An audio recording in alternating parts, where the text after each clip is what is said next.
So once again, welcome all. And I think I'll be managing from here. Is it okay for you all, guys? Fine. By the way, just a quick question. Anyone, I believe you might have heard the name of a gentleman named Confucius. Anyone? Sumit, who was he? Chinese philosopher. Yeah. And there's another guy named Lao Tzu. He's also another Chinese philosopher. I was thinking about these people, and I'm sure you all agree with me that these philosophers, especially the Chinese philosophers, they have contributed a lot to the humanity through their thoughts, through their philosophies, through their expressions, through their concerns. And let me quote Lao Tzu. He says that there is a issue in the society which normally we don't understand, but he says that there's no calamity greater than lavish desires. There's no calamity greater than lavish desires, and there's no greater guilt than discontentment. And further, he says that there's no greater disaster than greed. Well, I don't know how many of you will agree with me, but I'm sure I do believe in this. I don't say it's a philosophy, but it's a reality. And maybe that is one of the reasons that every year the counterfeit market continues to grow. And I'm sure you all know the numbers, billion, trillions, and all such stuffs. But interestingly, greed is not the financial issue. In my opinion, it's heart issue. It's the issue of our personality. It's the issue of our attitude. It's the issue of our thinking. It's the issue of how do we take this, the world reality. Well, is there any solution of this? I don't know, but let's explore together. But one thing I remember that as per the World Health Organization, and I'm sure you must be knowing this number, almost 1 million people every year globally, they die because of counterfeit drugs. 1 million. Can you imagine? That's another reality. It's happening. Can we do something? Yes, there are various disruptive technologies available, smart, active, intelligent packaging, whatsoever name we call. But same time, technology often means that we are both victims and beneficiaries of new technologies, new innovations, new thoughts, new ideas. That's another reality. Well, within the next 40-45 minutes or so, we are going to listen well-diversified point of views here, and we'll try to find out some fresh answers of some executable strategies, as we do have expert panels here, and you can see various diversified experienced solution providers as well as the brand owners in our panel.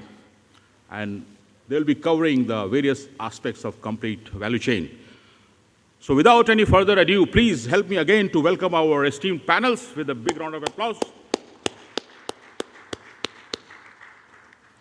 And I'll go straight with our biggest retail revolution in India, the Reliance.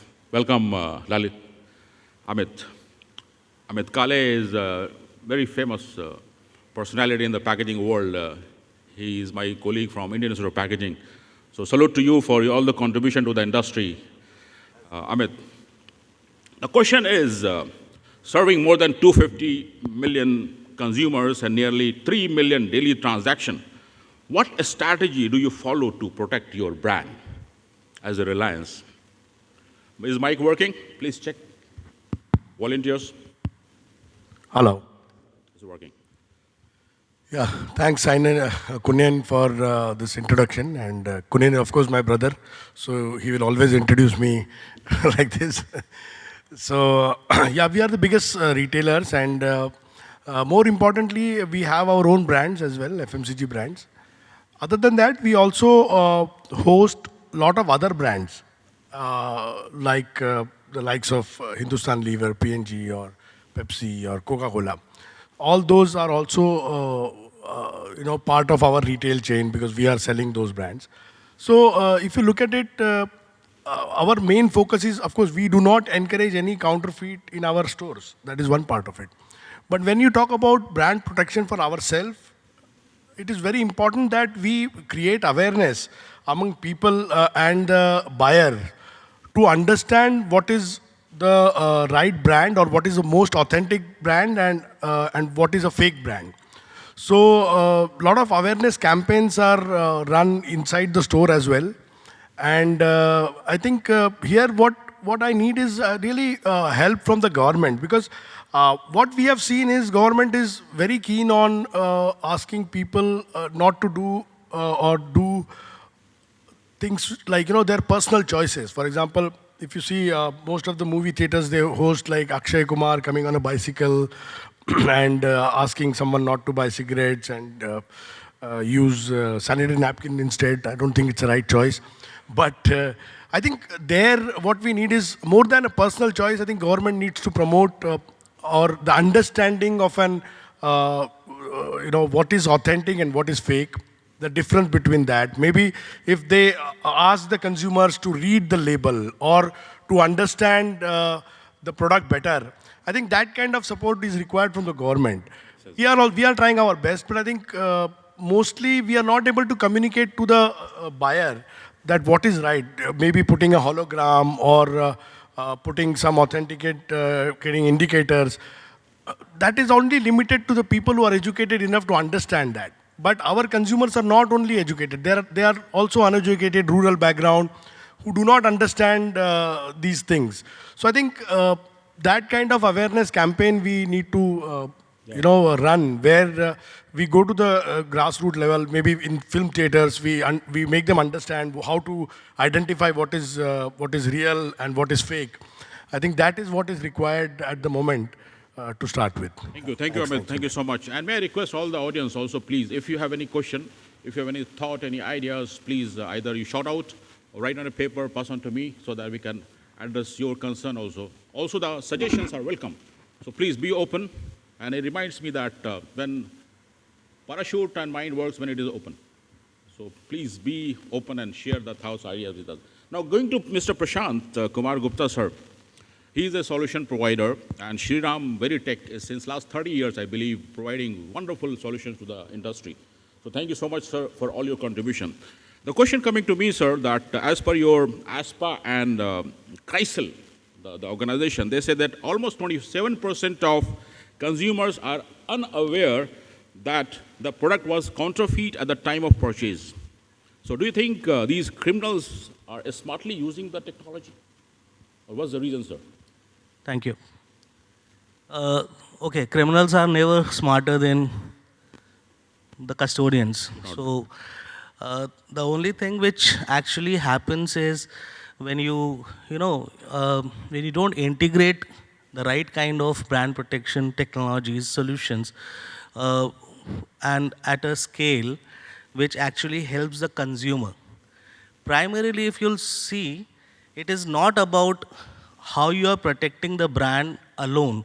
It is about, as Mr. Amit said, that it is about creating the awareness, but it is a challenge. Now, at the same time, any brand protection solution, it works in two ways. One, it provides a deterrence to the counterfeit. So security always work like a deterrent. If you are having a strong anti-counterfeiting solutions integrated with your packaging and supply chain, then you are creating a deterrent to the counterfeits. And the moment you create that kind of deterrent to the counterfeits, you are ensuring that your packs or your consumers are protected against counterfeits. So it is like having a security guard at your, if you're living in a society, then if the security guard itself is not there, so anything can happen, right? So security is not to fight. Security is to deter. So more the security, better the security, more meaningful is the security, and very well integrated and embedded within the packaging and the supply chain. That is where the counterfeits get defeated. Makes sense. So instead of, there are two sides of the coin. So this is something which actually is very important. Thank you, sir. Thank you so much. Thank you. I'll come to Sanjay Ghoshal. He's the Senior General Manager and Head of Packaging. You all know that. He represents the company Diageo, celebrating life every day, everywhere. So, Sanjay, the question to you that over 200 brands and nearly 180 plus countries, your product is there. So, how do you take up this issue? How do you create the deterrence and how do you protect your brand? Okay, so sorry, I got a bad voice today because of cold. While both Amit and Prashant talked about the generic cure or the generic mitigations to counterfeiting, right? So maybe, I would like to slightly focus on the Alcobev business. Now, in Alcobev business, Alcobev is that unique set of the overall FMCG universe, which is very different from rest of the FMCG part because it is a highly controlled item within a country. Coming to India, there are lots of control over what you can do in terms of brand protection and what you cannot do. So, as a category, as a segment, we are continuously looking for brand protection solutions which are approved, as well as that gives us the optimum benefit in terms of the protection of our brands against counterfeiting, right? So we look at two kinds of solutions. I think my previous two speakers kind of alluded to it. We use both covert, overt, as well as something called forensic methods, right? Because there are controls, we can't do anything that we want. So in terms of covert, we are continuously doing stuff which we use to figure out whether our products are in the market are counterfeit or not. We have an investigation team and we continuously use them to find out. For overt ones, which are available to consumers, for the consumers to check, like a QR code or like any kind of color changing patch or any kind of specific, touch feel which tells you that this is like you do in your currency notes. We continuously use those technologies to create consumer awareness whether they are buying a counterfeit product or not. And the third level, which is the highest level, where we use a forensic method, which actually goes to the lab to figure out whether its product is counterfeit or not. So I think we use these three levels of technologies, which is though controlled by the local excise and government, but still we use judiciously, pragmatically, a mix of this covert, overt, and forensic solutions to eventually create a brand protection solution mix for the Alcobev industry. Makes sense, yeah. Thank you so much, Sanjay. Now, I'd like to come to Mr. ASHISH ANAND, sir, with your new smart DNA technologies and non-clonable. Do you think, sir, all these ideas and the deterrence and the technologies what Sanjay mentioned just now we are using, please check the mic, are they enough to manage this challenge, sir, or you have some more ideas to add on? Yeah, thank you. We are watching this space since last 1 decade. And once we go for the variety of the anti-counterfeit, brand protection, high security printing, events and all. What we hear is that the one overt means the multiple combinations of the overts and the covert that the industry at large is trying, and the world has already failed with all these options. Like your packaging team remains busy around the year experimenting with the various combinations of the overts and the covert features, and finally nothing works. And you keep on spending the hidden cost on the legal investigations, ground investigations, and the things like that. One very very evident deficiency that I should point out is that nowadays the biggest threat is from the insiders, and the insider threat and the connivance, they can easily manipulate all layer of your multi-layer security. Like somebody is using hologram, somebody is using Guriacho, somebody is using variety of sparsity inks, raised printings, and all, right? And they themselves create the false alarms on your back end, and then they hand twist you for the ground investigations and assignments. So the brands are actually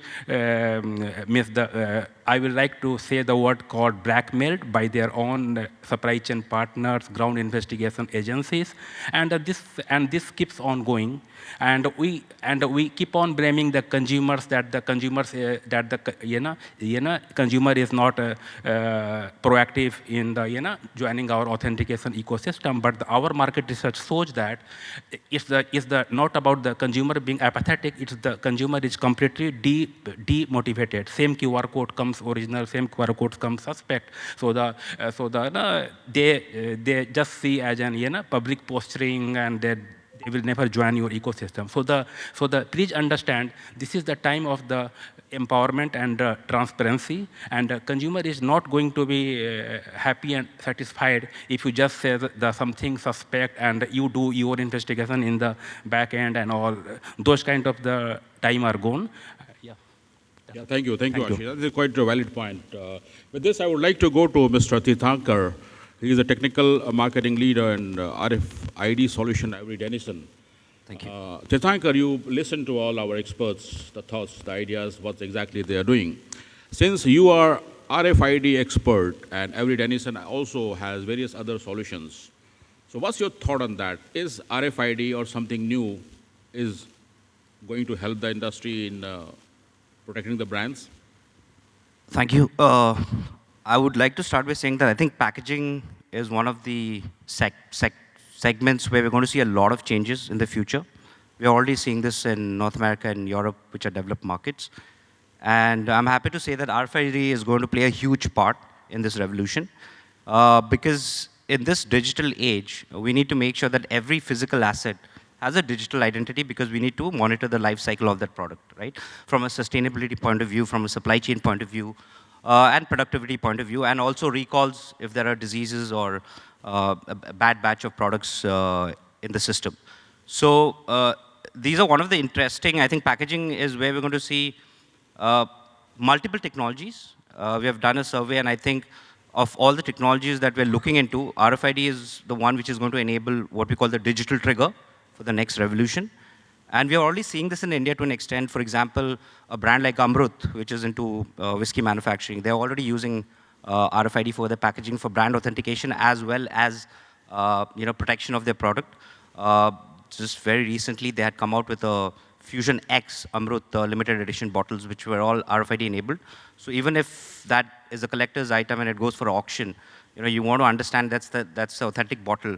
It helps in that vision. So yes, these are exciting times. I think we're going to see a lot of new technologies in packaging, which are going to enable visibility as well as traceability, right?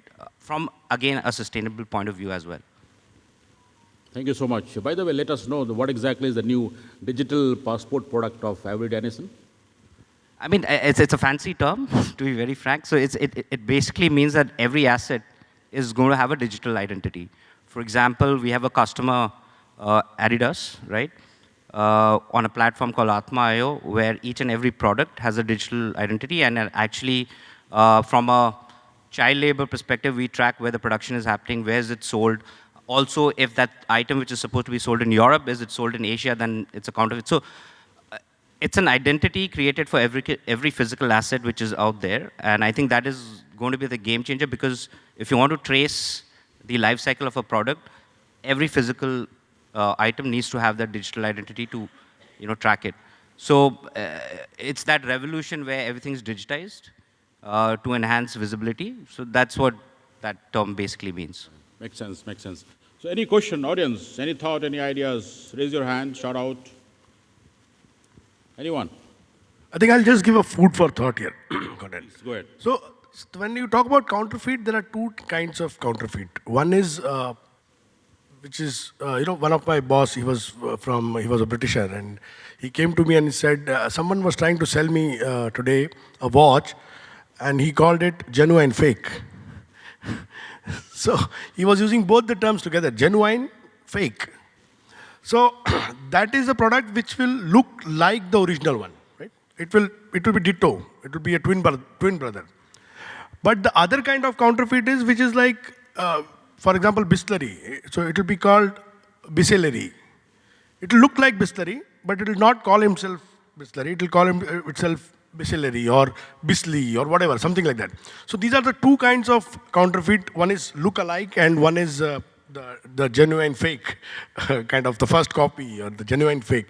So these are the two kind of products. And really, I have seen fake products having hologram and genuine product do not having hologram.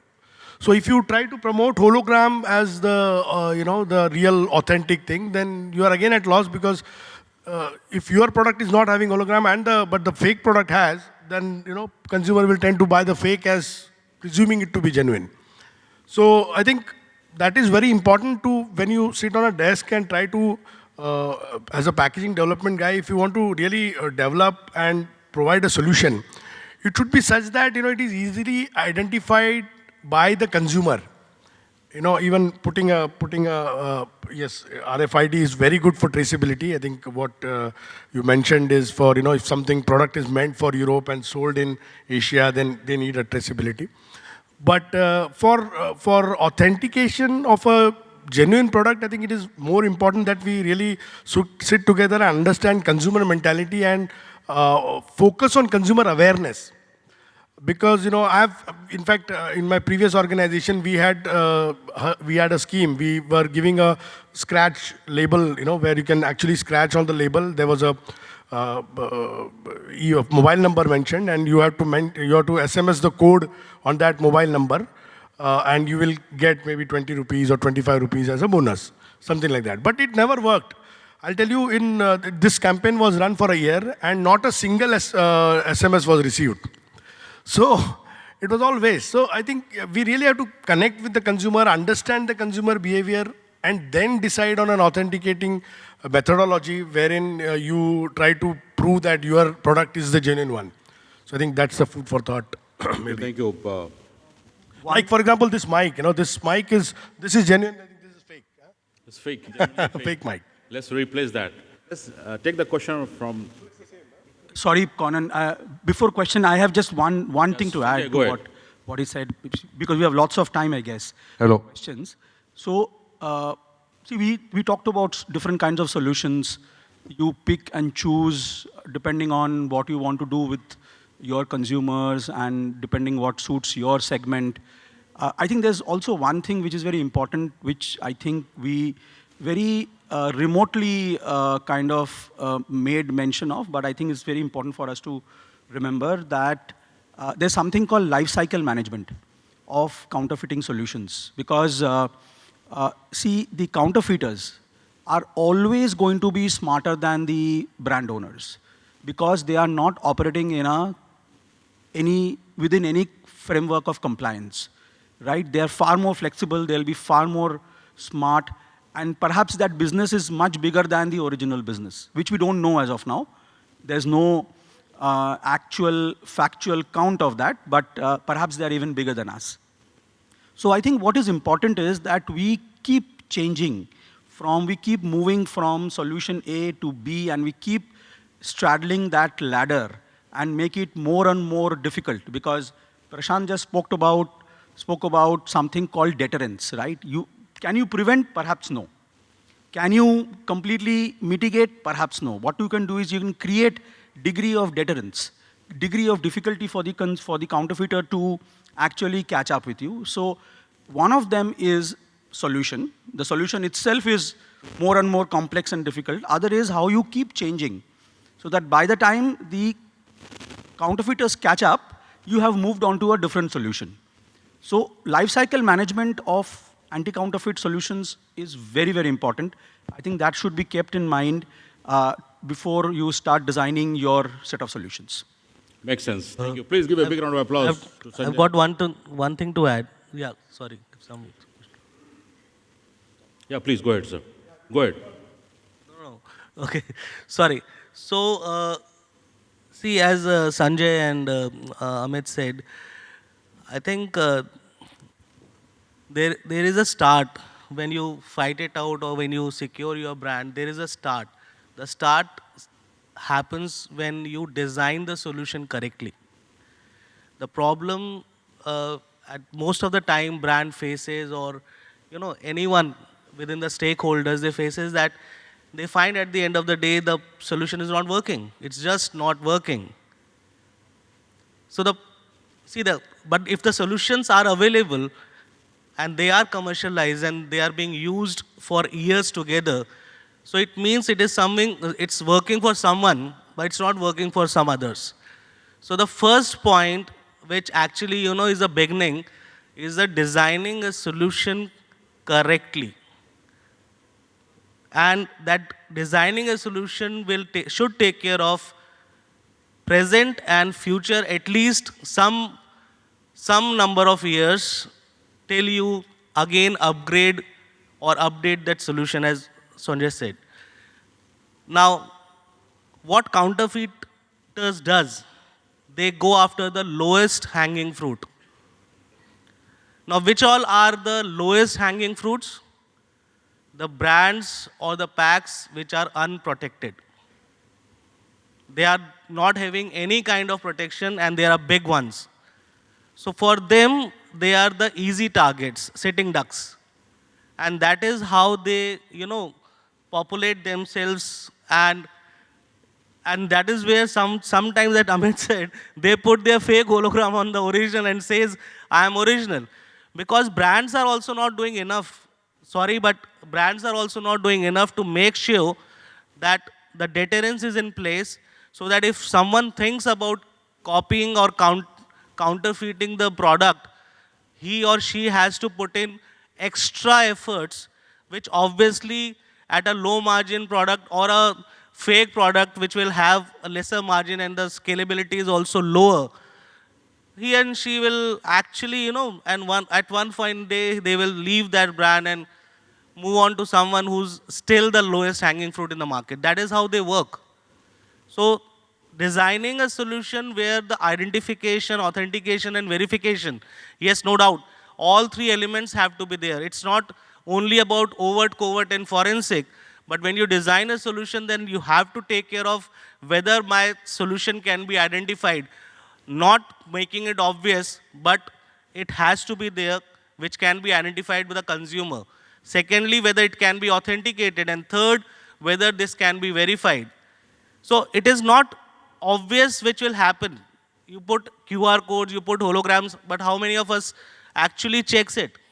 No one checks it. Hardly 1 or 2% or 3% of the maximum, consumers would be checking, or the stakeholders would be checking whether this has got hologram or this has got QR code, whether I should check it, not check it.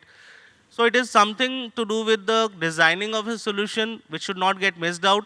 Identification, authentication and verification should be the part of your designing a solution, so that it makes sense and it creates a stronger deterrent to the counterfeits. Thank you, sir. Thank you so much. I think it's quite a valid point. This gentleman has a question. Yeah.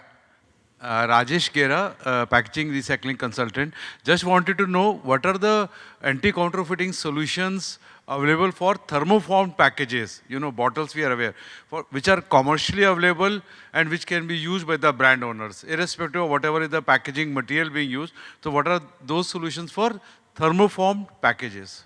Thank you. Maybe Amit, you will take?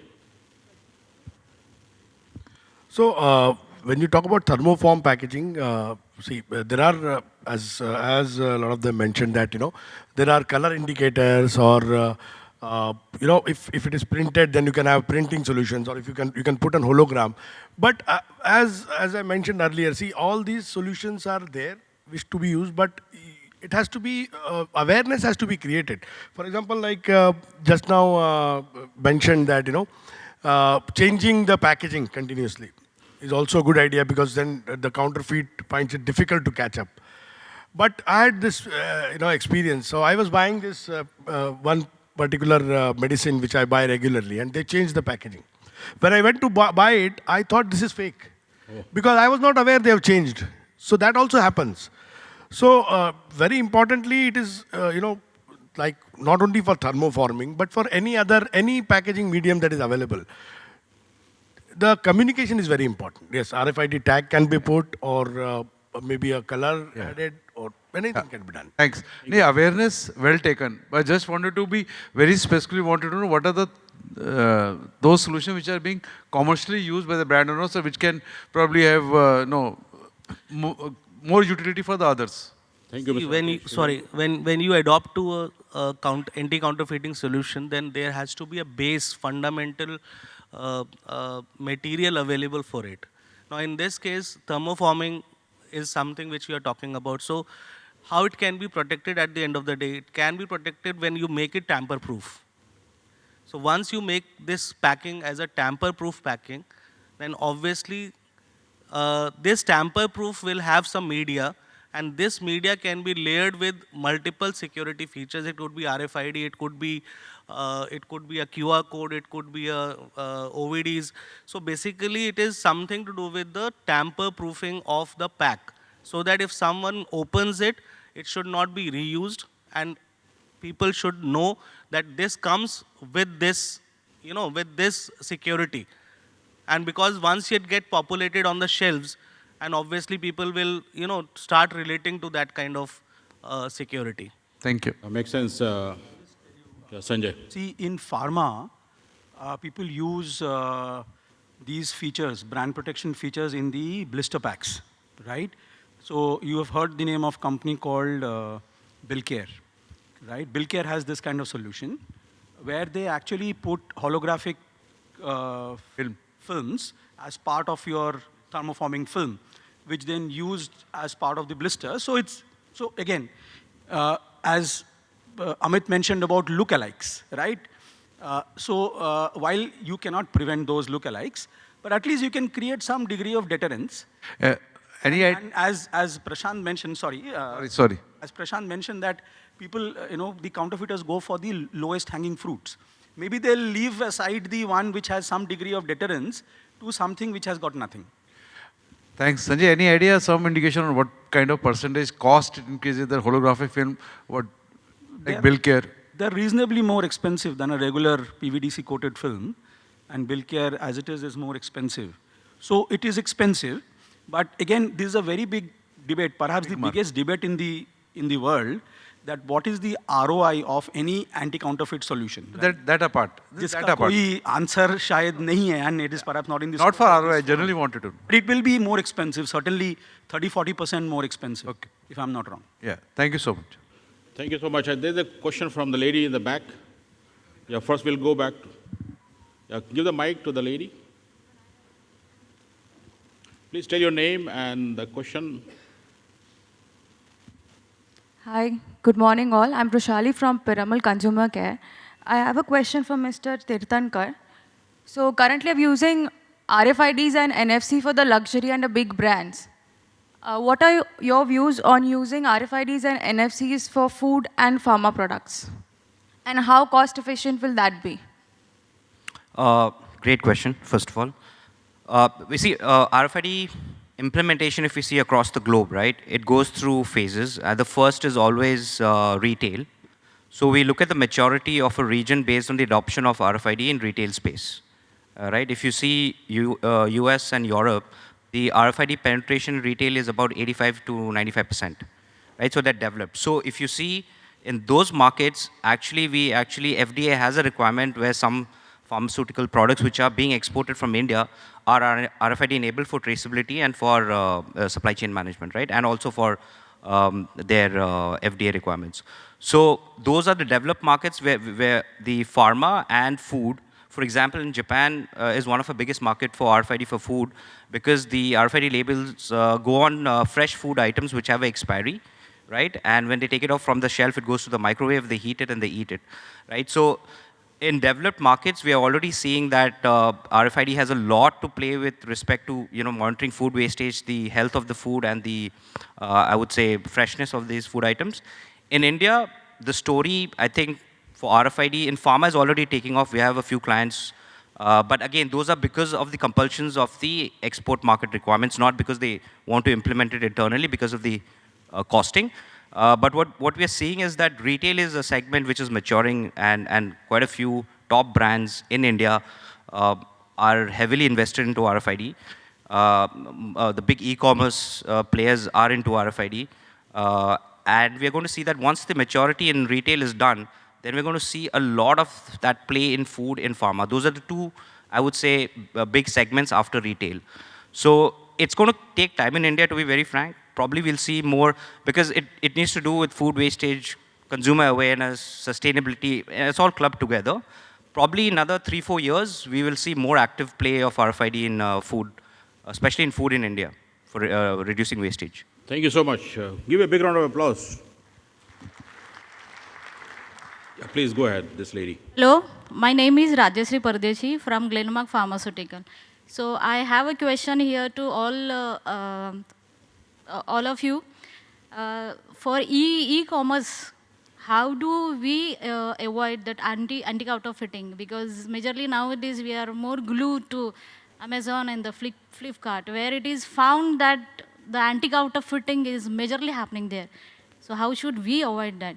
Though we are providing we are taking care of the brand protection, so whatever you guys have said here, like RFID and the hologram and some of the suppliers, they are using all the anti-counterfeiting features, though the product is getting counterfeited. Mr. How Prashant, do you will take avoid it? and how do we control that e-commerce market? Thanks for the question. Yes, there has to be an ecosystem which protects your brand, no doubts. We have got a use case, business case scenario where we have already offered such solutions to one of the big giants in FMCG for their e-com platforms. So they are selling their products on e-com, and it's a very unique business case scenario where maybe we can discuss it offline also. But yes, it works actually. And again, it has to be, better designed at the end of the day, so that it should not be cracked so very easily. So that is one thing which has to be there, and then there has to be an integrated approach. What happens that everybody, or normally what we have seen is that people work in isolation. Every technology works in isolation. QR code will say QR code is better, hologram will say hologram is better, and then RFIDs and NFCs and in the market. So primarily when we have got this approach where we integrate different technologies into one, the convergence happens, and then it creates a strongest of deterrence to the counterfeits. So that, and because one fails, another takes over. So it is something like that where it has to be looked from a very, very different level of understanding when you design a solution for protecting your pack or a product or the brand. So yeah, we can discuss it offline. So I can share a few things about how this was done and what was the benefits the brand could take. Thank you. Thank you. Thank you, sir. Would like to meet you in personal then. Thank you so much. And also, just to add, first of all, that's a great question, because I think that is what the big e-com players are concerned about. There's a huge loss from that angle. And we are working with the biggest e-com player here in India.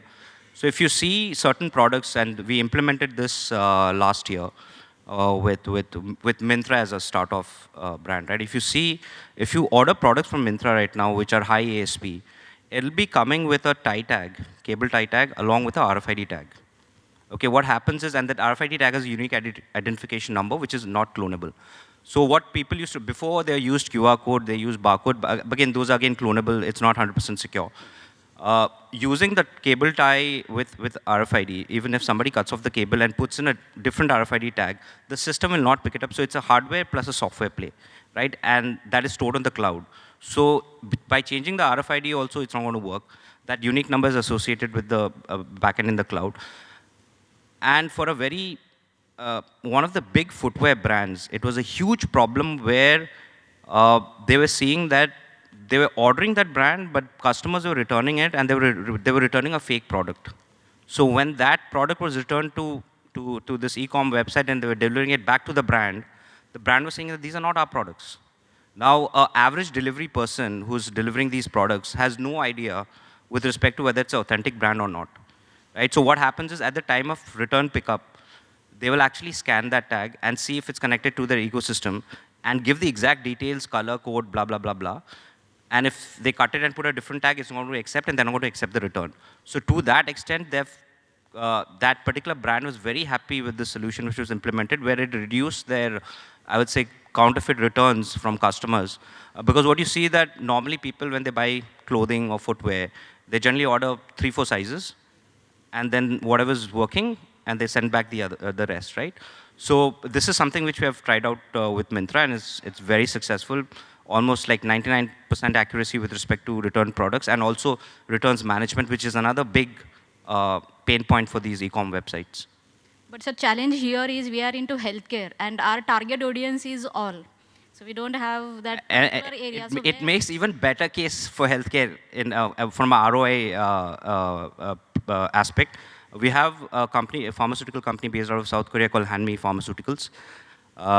They are one of the biggest implementers of RFID, right from production to supply chain to distribution, right? If you're interested, we can take you to the factory and show you how it's implemented. But healthcare makes more sense than retail, because retail, the ASP is quite small. But pharma is something where, especially in India, for the next 5 years, we see pharma as one of the leading segments for RFID technology. Okay. Just to add, I think the case study that you mentioned about the fake returns, and then now if the consumer wants to return the fake article, it will not get captured. But here we are going with the prejudice that it is the consumer who is actually changing it to fake. What if the supply chain, somebody has changed it? Then the consumer has nothing to scan to check whether when he's receiving it is fake. But when he realizes, after he opens the product, and then he's trying to return, it will not be taken back. So actually, you lose a consumer. So. Again, that's a very, very good aspect. And actually, what happens in e-com also, there's like a mafia in e-com, internal mafia, which actually replaces these products, right? So it's very difficult. In fact, one of the former head of supply chains for one of these big e-com, that was the biggest problem, where they actually had a duplicate warehouse somewhere near Devanahalli, where they were replacing these products, and it was a thing between the delivery boy, the warehouse manager, blah, blah, blah. So there were checks put in point. I mean, I'm not in a position to disclose what exactly, because it's all under NDA, but that has also been overcome to an extent. Thank you so much. Any other question from the audience? This gentleman in the blue T-shirt. Hi, I'm Ram Prasad from Epson. My query is, do any of the brand custodians have a rough idea of what is the percentage of this counterfeits? What is the revenue of this counterfeits? Why I'm asking this question is, again, it is linked to the ROA actually. So maybe I'll try and pick up this to start the conversation. So see, I mean, I had already mentioned that it's very difficult to assess that how much of your brand is getting counterfeited. For example, if you have a revenue of X, how much of that revenue of that X is actually in the market? Is it 25%? Is it 50? Is it 100%? Or maybe it's more than X, right? So it's very difficult to assess, and also brands don't want to talk about it. It's not good for the health of the brand, right? Because if you create a perception that that your brand has counterfeits, consumer, even if they're buying a genuine one, they would always have that fear that they're perhaps buying a counterfeit, even if they're buying a real one. Third point is, you talked about ROI, right? See, we heard about solutions here, right? I mean, Avery is a very close partner to Diageo in India, and Sriram, we have been knowing for so many years. AMIT is so experienced. So my point is, today in India, you almost all the companies are ready to come into India and work with you. So practically all the solutions are available, overt, covert, forensic, a mix of them, as Prashant said, that if one doesn't work, the other kicks in and all that. So it is absolutely right. But I think the most important is the unit economics, right? The biggest deterrent in the speed of adoption in India for solutions which are the right solutions is basically the unit economics, where the business is unable to justify a certain cost add to your which gets added to your supply chain cost. The reason behind it is you are unable to define that if you do this, how much of brand protection or how much of counterfeit you are saving. Correct? Because this is, I mean, there are studies in certain brand areas, but this is always a matter of debate. I think India will have to evolve to a certain stage before these numbers are very clear to make proper decisions on the technology that you adopt and the ROI that you get from that. Thank you so much. I think we are running out of time. Another 3 minutes has been shown here on the screen. So later on, in case you do have more questions, please do interact with our panels. And I would like to go with you all for the last questions, if you can quickly share your thoughts that security, sustainability, and cost effectiveness are the three important pillars of the robust system when we talk about the anti-counterfeiting, etc. But the biggest question, what is coming to me right now when I'm listening to the experts, that do we have the ecosystem ready? So question to you all that in case you have been given a power to create an ecosystem to support whatsoever you're looking for, what exactly would be your ask? Let me start with Mr. Ashish. Is the ecosystem ready, sir? If not, what do you want? Yeah, my frank submission to the audience here is that currently ecosystem is not ready to showcase the security, sustainability, and the cost effectiveness together. Or we keep struggling with how the Sanjay said, life cycle management, like your packaging has to be modified and modified every quarter or every 6 months. If it has to be modified, let it be modified for the regulation, let it be modified for the sustainability, let it be modified for aesthetics, but not for the security. So of course audit, all these adds to your cost. Let us say that if I put an 50 by 50 holographic label on an 1 million SKU, what is the carbon footprint of that? Right from the manufacturing to the recycling and all those, all those stuffs. And the security has always an overloaded term. We say we just end up by defining security as a deterrence. But our position at the Linksmart has been very, very different. We have not done any life cycle management from last 1.5 years, and we don't plan to do any life cycle. Means our customers don't plan to do any life cycle management for the next couple of years and a very, very, very, very long time.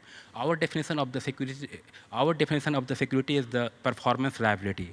Like it's not just about the claims that this works or this can work partially, this can work better, or we simply say, and very, very binary statement, each of our non-clonable printed impressions, if you can prove to us now after a quarter, after a year that it is duplicated in the public domain, then the Linksmart has an insurance cover and we have the performance liability for that. Broadly, we have taken this kind of the position after analyzing the ecosystem in the India and outside the country as well. That currently the solutions offered don't offer the combination of the security, sustainability, and the cost effectiveness. Thank you. Amit, 30 seconds. Yeah, so I think like Ashish mentioned and Sanjay mentioned, there is no ROI defined for brand protection but if you talk about sustainability, the first most important sustainability is business sustainability. So I think cost effectiveness will be the priority always. Second, because government is pushing, everyone wants to be sustainable in terms of planet protection. I think that will be the second. And the last will be brand protection. Again, going by what Sanjay said, and I also agree, that first brands have to accept that their brands are getting duplicated. But once they do that, they have the risk of the consumer not buying that brand, thinking that it is duplicate. So I think it's a long way to go for brand protection. I think cost effective and sustainability. Mr. Prashant. Okay. See, at the end of the day, if this cancer is to be, treated, then government, business, and society, all three of the pillars, have to come together, form the right kind of policies, have the right kind of integration stitched together. Yes, it's a big ask, but I'm sure that if this kind of a menace is to be treated, because the estimate says that $500 billion is an estimated counterfeit market around the world. And India being a growing economy, 3 trillion to 5 trillion, obviously these counterfeits are going to grow. And if we cannot do anything today, or we will not do anything today, then obviously this 5 trillion will have, I don't know how many gray areas. So primarily government, business and societies have to take a hard calls. And as Amit and Sanjay said, possibly brands have to come out and open and accept and acknowledge and measure the kind of damage it is causing to them as well as to the society and consumer in general. So once it is done, I think the intent is clear. But at the end of the day, when everything is behind the curtains, then it's very difficult to work together. So integration and working together is the only way forward we can do it, and we can fight it out. That should not be an issue. We can do it together. Thank you. Sanjay, your last thought. Yeah, very quickly. So I think almost everything has been said. So I think three things which are very important that I would like to add to what they said is that, first of all, I think we need to continuously drive awareness. I think there are issues of awareness in the country. I think we need to continuously drive conspicuous awareness. The second thing is, let's have data-driven conversations. As of now, most of the conversations are, counterfeit hota hai, acha, let's do something. It's very, very subjective. There are no real data which drive conversations today on brand protection. And the third thing is, I think you have enough and more available in the country. Please leverage. Let's leverage all of that we have. And I think these are the three things which I had to share. Thank you so much, Tirth. I think with respect to the ecosystem, when brands and organizations strive for it, I think it will be created. I think we as an organization, we have always step ahead of the regulations. For example, when it comes to carbon neutral, we want to be carbon neutral as an organization by 2050. In India, I think we'll achieve the target by 2030. Even when it comes to our product line, we have something called the AD Pure, which is 100% sustainable RFID inlay for the sustainable conscious customers. So I think it depends on brands and organizations for the internal targets and internal, I would say, to be step ahead of what the government regulations are. And I'm proud to say that as an organization, we always step ahead of what the regional requirements are. And we always make sure that sustainability is one of the main, driving forces in our organization. Thank you so much. I think I'm sure that you might all have various takeaways. We are running short of time, so you can interact with our panels later, the gentlemen. So for me, the takeaway is something which I would like to share with you all, that we must work in a very collaborative manner. And we must employ the robust anti-counterfeiting solutions to protect brands and consumers in the different layers with the smart, active, and intelligent packaging solutions. And we must use all these solutions as a weapon to protect the brand and the consumer. And we shall adopt a multi-layered approach, as the experts mentioned here, that we must have the different layers of protection, the deterrence, to protect the brand, and also to engage the consumers with the more awareness. That will be helpful. Furthermore, it is essential to have a powerful ecosystem policies in place, because that will give we all the ability to identify the hotspot as well as the real time and take targeted action. And last but not the least, we need to come out from the finger pointing somewhere else. I believe that it's the duty of every citizen and every brand out there in the marketplace. And it is necessary that we stand united together in the battle against the dark world of counterfeit with the data-driven attitude and the approach, as Sanjay just now mentioned. And I would like to close this wonderful panel discussion, though the time was not enough. We do have various other subjects and the topics and the areas to talk. That I'll quote Mr. APJ Abdul Kalam here.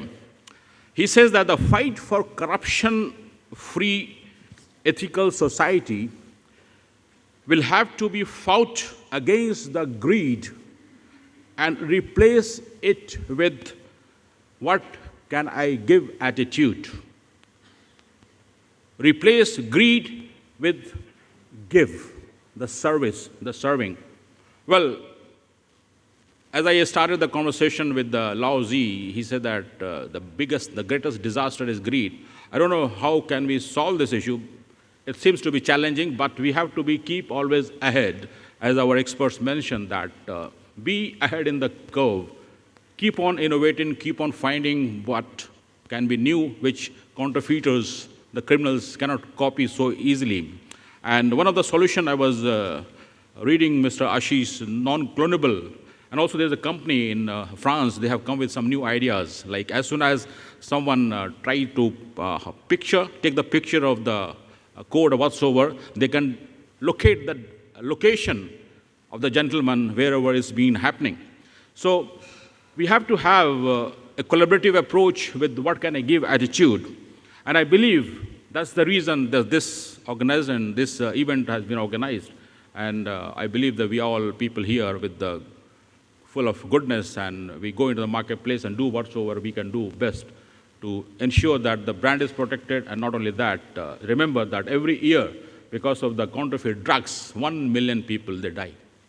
We all have the responsibility. I'm sure that we will do whatever bit we can do. So with this, thank you so much, the interactive audience, and please give a big round of applause to our panels, and we'll take a group photograph.